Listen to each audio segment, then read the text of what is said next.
பூனையும் குருவிகளும். ஒரு பூனை குட்டியாக இருக்கும்போதே ஒரு குருவியோடு நட்பாய் இருந்தது. இரண்டுக்கும் சண்டை ஏற்பட்டதே இல்லை.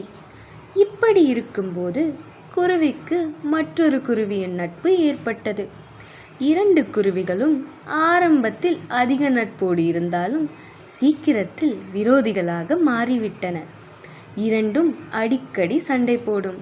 ஒரு நாள் பழைய குருவி சண்டையில் அடிபட்டு பூனையிடம் வந்து முறையிட்டது. புதுக்குருவியை தண்டிக்கும்படி கேட்டது. பூனை உடனே புதுக்குருவியை பிடித்து பாதத்தில் வைத்து அமுக்கி கடித்து விழுங்கியது. விழுங்கியதும் குருவியின் ருசி அதற்கு மிக நன்றாயிருப்பதாக தோன்றியது. அடடா, இந்த குருவி இவ்வளவு ருசியாய் இருக்கும் என்று இதுவரை தெரியாமல் போய்விட்டது என்று நினைத்தது. நினைத்ததுதான் தாமதம். உடனே பழைய குருவியையும் பிடித்து விழுங்கியது.